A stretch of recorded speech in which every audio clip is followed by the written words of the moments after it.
Hey! Good evening, ladies and gentlemen. Hope you're having a swell night. My name's Ian Witherspoon. I'm your host. I'm next to Anthony. He's right there.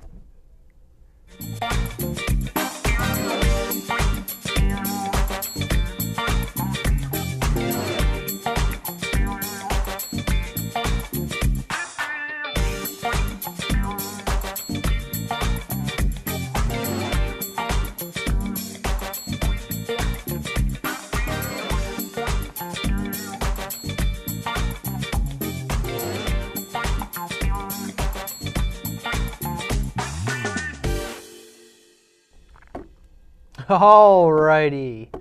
Welcome to the program tonight. There we go. Ant, just you and I. Yep, no Sammy tonight. Just a couple Lone Rangers. Let's go with Yucking it that. up. Let's go with that. Okay. So there was an interesting sports weekend. Mm-hmm. There was only really two things that impacted this area. Mm-hmm. But let's touch on a national storyline first. Mm-hmm. The NFL. Gonna do NFL first? Are we doing the NFL first? There it is. Okay. The Big Boy League. Some say this is going to be the best weekend of football this past weekend because you got 2 playoff games for each conference, right? Mm-hmm.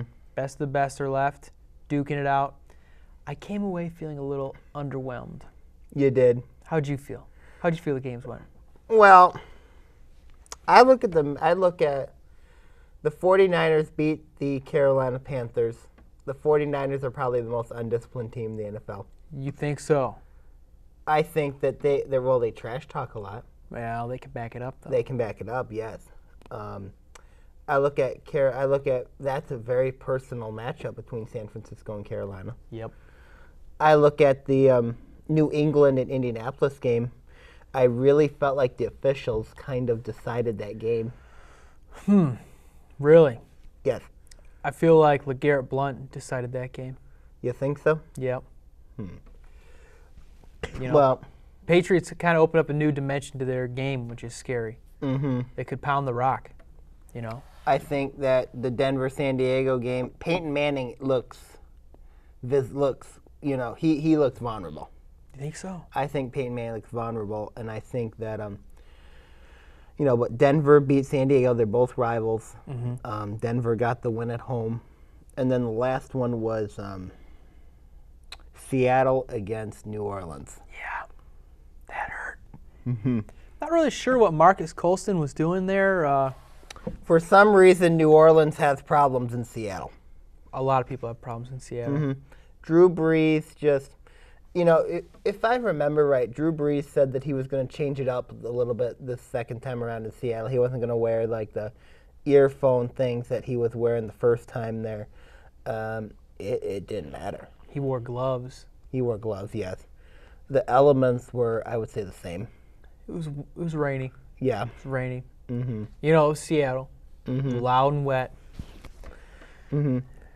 You know that for this next series with Seattle, they're only having people from 5 states coming over there. No one from California. I heard that from Mrs. McSweeney. No San Fran fans? They're trying to they're trying to counteract the San Fran fans that that massive fan base the 49ers bring. Yep. And that is a divisional matchup, divisional rivalry. But you look at how San Francisco got killed by Seattle the first time they played in Seattle. Could we say, though, this time around it might be a little different? I would say the elements are there.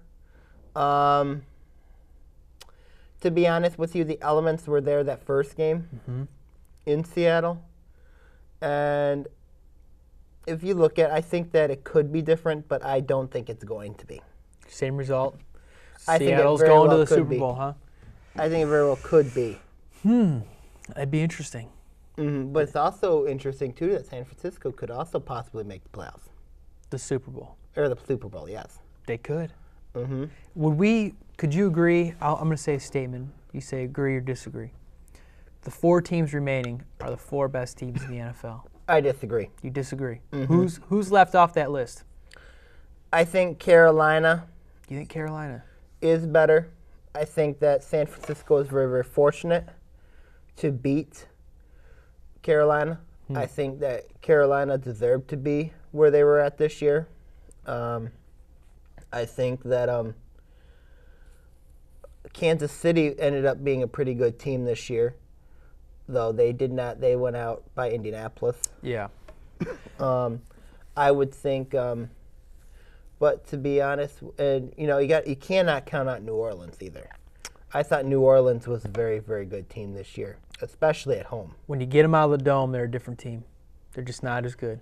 It's unfortunate. Well, it's unfortunate they can't win on the road. Exactly. Do you feel with the Panthers, Cam Newton's a good quarterback. Mm-hmm. He needs to develop a little more, though.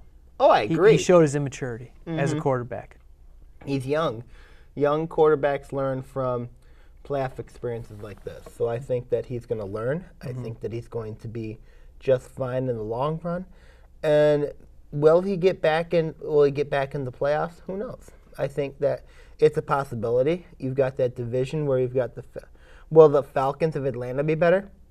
You'd think they would. Yeah. They're better than 2 wins or whatever. Right. I would think Atlanta would bounce back from this. I would think that, I think Carolina will have their hands full, but I think they should be favored to win that division. New Orleans is still in that division. Yes, New Orleans still in that division too, but right now Carolina seems to be the team to beat right now. Their defense is scary. Mm-hmm. All right. Denver and New England in Denver. Who you got? And tell me why. Outdoors. It's going to be cold. High up in the air. Mountaintops. There's a young man out there called Jacob Christensen who picked New England to win over Denver. Also, you talk about the other New England people like Pat Ronan, but also Johnny Glinski, who is also a big-time Patriots fan. They're both all picking New England. My question is, with New England obviously going to a more of a power running game, the matchup's going to come down to, Brady and Manning are going to cancel each other out. Which role players other than Brady and Manning are going to have the bigger day? Denver's at home, but New England, all that experience. I say the key difference maker is going to be Wes Welker. New England did not want him. New England got rid of him. New England got a different, what was it? Edelman. Yeah, Edelman. Yep. And Amendola. Amendola, yes. And you don't think Wes Welker isn't going to be ready for this game? Oh, he'll be ready. I think that it will come down to, I will say that being in that altitude too, New England's got to go in that altitude. New England does, however, have experience winning in that altitude.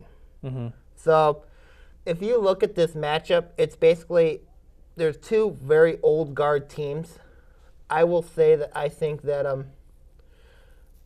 that Manning is due.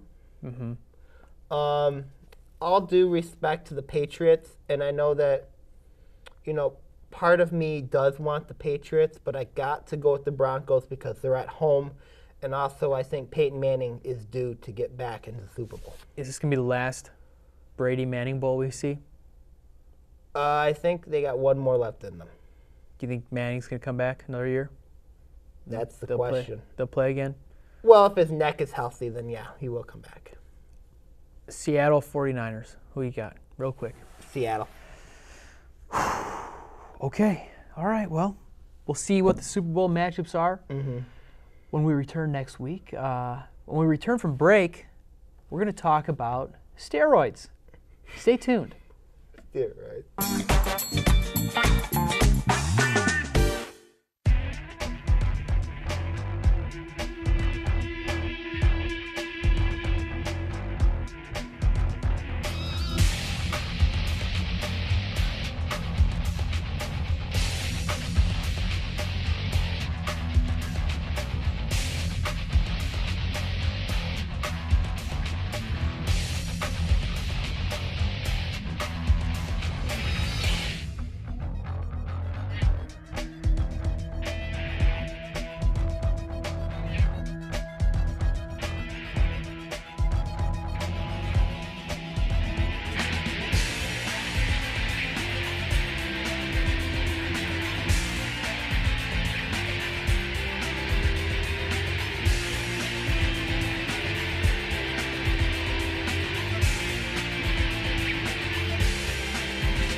I'll come back to Between Taorminas here on Orion Neighborhood Television. 162 games for A-Rod for his shenanigans, plus the postseason.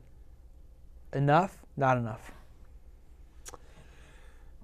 It's polarizing to talk about Alex Rodriguez again. I hope that this story is done. Not done. I know it's not done. He's still got years on his contract. I know. He's appealing. He's appealing. He's going to take this to federal court. He's not going to win that. I think that the suspension as a whole, this demonstrates just how Alex Rodriguez, he feels he has no choice but to fight this. Mm-hmm. He wants to play baseball. Baseball to him is his life. Kind of. He feels that he can, but also if you look at it, he's trying to manipulate the media. Mm-hmm. He wants to be relevant in the media eye, and in order to do that, he's got to pull off these kind of crazy shenanigans, which you got to take this to court, you got to take this. Ultimately, it's all about looking into the world of narcissism. And Alex Rodriguez is a very narcissistic person. The only person he truly cares about is himself. Sure. In which he wants to, but at the same time, you have to look at how he's saying, I want to play baseball again. I'm about at the end of my career. I want to play for the New York Yankees. I feel I can bring the New York Yankees to a championship. But Right now, the fans, if you look at fans are mixed on this. Players don't want him back. Major League Baseball doesn't want him back. He has dissed the Yankees, and he has dissed Major League Baseball. A-Rod should just simply go away from baseball. Take a break. Distance from the sport. Maybe go into analyze or being an analyst or being someone like that. Is there like an island or somewhere we can just ship him off to? There is a couple islands off of France and Italy that'd be nice, but I doubt that. He'll probably find a boat and set sail back to the mainland. Darn. If the suspension goes through and it stays and he doesn't play all this year, is that enough? And then would you say, all right, you served your time, come on back in 15? Or we forgave Johnny Peralta. We forgave Ryan Braun. We forgave. Well, they served their 65, 50 game suspensions respectively. We forgave those guys. They're back playing. The thing with it is, Peralta took his medicine and just left, right? Said, I'm sorry, and left. Ryan Braun, however, kind of pulled an A-Rod. Had a little press conference. Yep. Said, I didn't do this. Nothing has changed in my, with my results of my workout routine. I think the whole narcissistic creating a circus. There's a very big narcissistic in this story. There's a big narcissism in the story where the spotlight has got to be on one certain individual, and Alex Rodriguez feels like everybody's targeting him, everybody's coming after him, so that he's trying to naturally, when people are coming after you, you naturally defend yourself, and you have to try to brag, and you brag about yourself saying, I'm being targeted. Ryan Braun was the same way.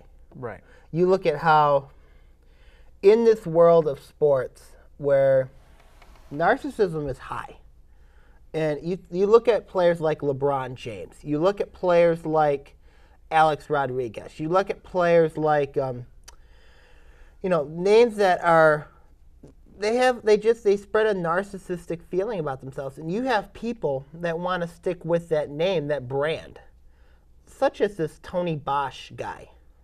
Yeah. Tony Bosch, I would say, biggest idiot in sports. Sorry for my language. Ooh, might have to bleep that one out. But Tony Bosch the players should have never introduced that idiotic, no good scoundrel. That rat into Major League Baseball. They are responsible for that. They have no one to blame themselves, especially Alex Rodriguez. He introduced him into Major League. He introduced him into this, and we're paying. And ultimately, baseball is paying for this.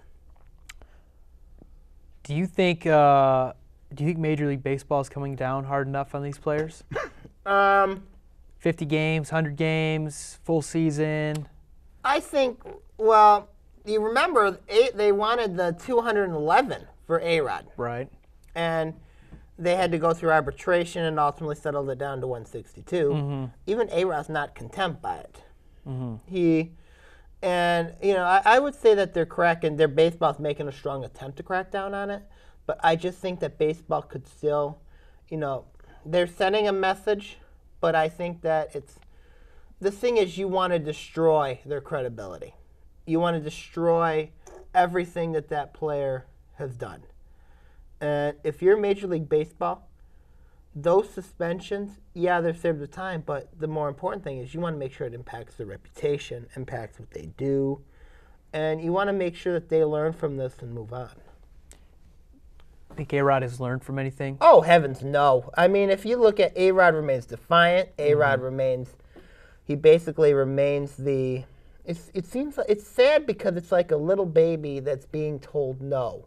And what is he doing when he's being told no? He pouts about it. He brags about it. Or, he whines, he pouts, it's just a shame. And it's a shame to see what Alex Rodriguez has become compliments of the steroids situation. But what if Tony Bosch was lying about the whole thing? He wasn't. There's no way he was. The way the other players took their medicine and disappeared, like Johnny Peralta, took his suspension, there's no way. If Bosch was lying, everyone would have, what do you call it? Supported A-Rod? Well, not supported A-Rod, but countersued or appealed. Appealed is the word I'm looking for. Right. But, I mean, you look at it's a shame that, but it looks, Major League Baseball is making a major attempt to clean up the mess of the steroid scandal. And I think that Major League Baseball is trying to, Bud Selig is leaving pretty soon. Bud Selig wants to leave a positive legacy on baseball. But making A-Rod the sacrificial lamb, it's quite an interesting call, but baseball is, to be honest with you, how Major League Baseball handled this investigation, they're not squeaky clean either. They handled it, they had to go through some dirty evidence too. And unfortunately, to find out the truth, you have to be dirty. That's the reality we live in today. As far as the Hall of Fame goes, there was a whole... He ain't making no Hall of Fame right now. There was a generation of players that used steroids and put up some big numbers, Hall of Fame-worthy numbers. Should those players be in the Hall of Fame? I'm talking about Sammy Sosa. I'm talking about Barry Bonds, Roger Clemens. No. I don't believe they should be in the Hall of Fame. I think that you're rewarding someone who used steroids. For cheating. You're rewarding someone for cheating. No. I mean, that's just not. Unfortunately, we live in the steroid era. Hopefully not anymore. I'm hoping not anymore. But I like to see someone that gets in the Hall of Fame for clean, and that's clean as a rock. How does this affect other sports? Because you look at football, and I'm not... It could affect basketball, too. I'm not pointing any fingers. I'm not accusing anybody. But it's pretty clear steroids are being used in other sports. Oh, yeah. Is it ever going to come to a Major League Baseball level? Or could. With the NFL, there's very well could. There's a lot of guys using stuff. You can imagine, right? Yeah. How big they are. Right. Do you think it will ever hit ahead there? Or America's just too obsessed with football, and they like the big hits, and they like the big guys. I think it is. Do you think they're just going to let bygones be bygones? Yeah. Well, no, they won't do that. Okay, they're telling us to go to commercial. Oh. Alrighty then. Well, hey, when we come back, we're going to discuss a renewed rivalry here in Southeast Michigan. Stay tuned. Hey, Sammy, Anthony, and Ian, this is Dan Miller from Fox 2 News and the voice of the Detroit Lions. Congratulations on 2 years. A lot of shows don't make it that long, but you guys are obviously doing the right thing, so way to go. Keep it going. Keep doing what you do, and we look forward to talking to you again next year when you hit another anniversary. Until then, we'll talk to you soon. Hey, this is Mickey York from Fox Sports Detroit. When I want to get the inside scoop on local sports, I watch Between Taorminas or Fox Sports Detroit.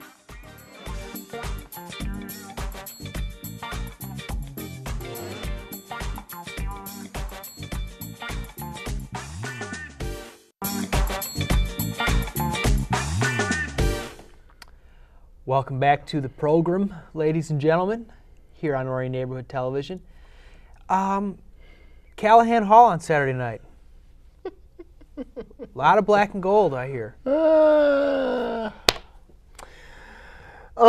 that was great. Oakland was down 12 and they came back and won. That was great. 77-69. Also, the women won too, 76-63. First Horizon League games. First Horizon League win for the women's program.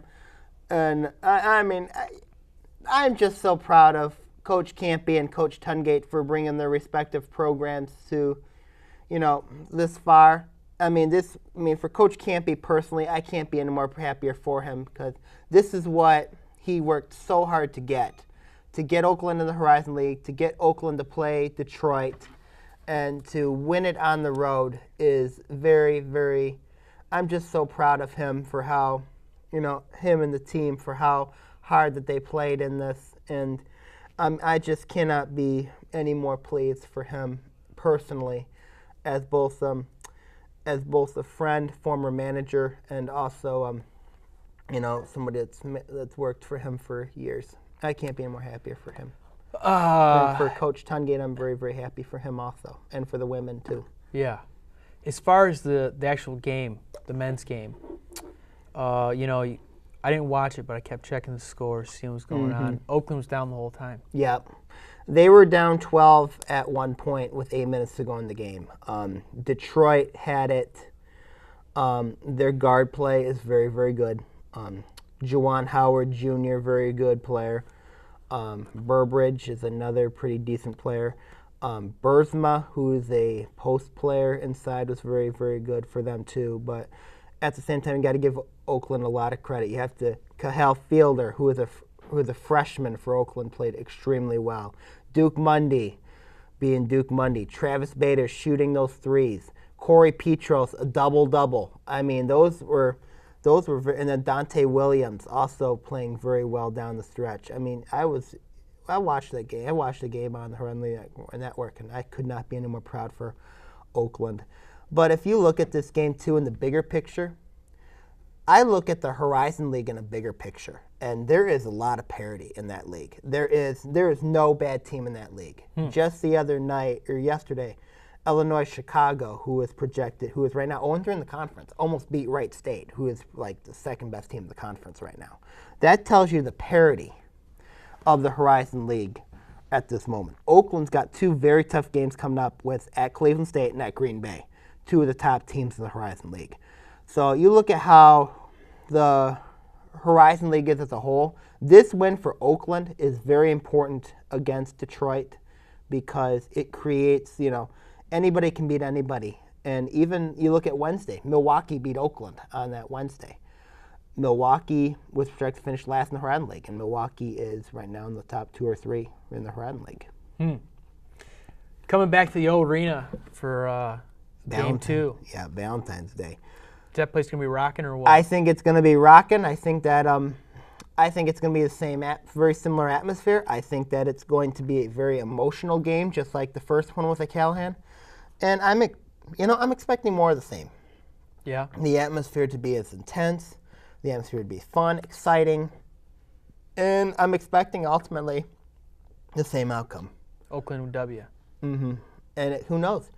Just like Oakland Valparaiso, Oakland Detroit could be a possible matchup in the Horizon League tournament. Who knows? It could happen. Down the stretch for Oakland in the Horizon League, how do you see this win impacting the rest of their season? I think that it's a great win for the confidence. I went to their practice on Friday, and they practiced. They were feeling it. I think they were feeling it. Coach Campy and I had a very nice discussion with each other. It's always nice to bond with Coach. Always have those heart-to-hearts with them. And I think that this win going forward will be, obviously, as I said, 2 tough tests coming up with Cleveland State and Wright State. And I would say that they've got, right now at this point, they're 7-12. They got to win. They got to have a winning conference record. Yeah. To have an overall winning record. Right. If they want to make any sort of postseason tournament. because you have to have a winning record just to make a postseason tournament. Right. So this is a big step, but the bigger picture is you got to win more games. And Cleveland State, Green Bay on the road, not easy tests. Couple more months left of games. Mm-hmm. New league. Yep. Nice way to start it off, though, huh? Oh, well, yeah. Especially I mean, after you got 2 wins over your arch enemies, Valparaiso and Detroit. And then, though you've had some setbacks, too, you lost the competitive one to Wright State, and then you lose the awful one, Milwaukee. It is what it is, though. It is what it is, and I think it's the beauty of the Horizon League. There's a lot more parity, a lot more competitive, unlike in the Summit League where you have a drop-off of good teams and then teams that are bad. Yeah. A la UMKC. Oh, IPFW. IPFW is kind of more like that middle / IUPUI. Right now, IPOI is a bit down. Oral Roberts is returning to the Summit League. Oh, really? And that's interesting news. That is interesting news. Is that They're breaking leaving the news? Southland. They're leaving the. No, it's been around for a while. Oh, darn it. Yeah.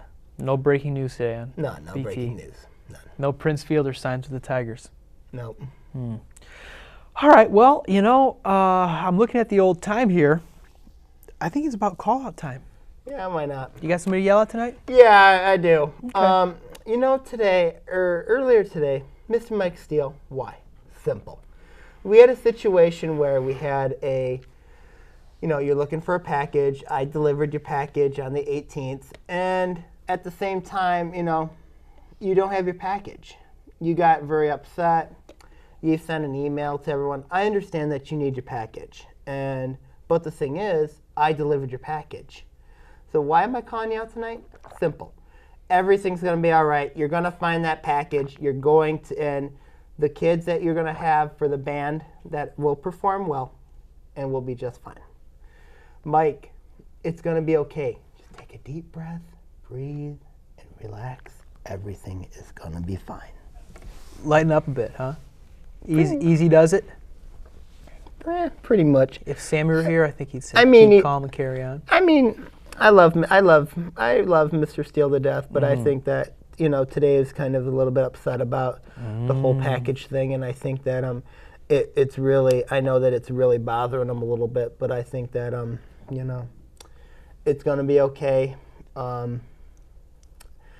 It's going to be. I know that this event is very big for Mr. Steele, but I think that it's going to be fine and everything works out. There's a reason why everything happens the way it does. What's the event?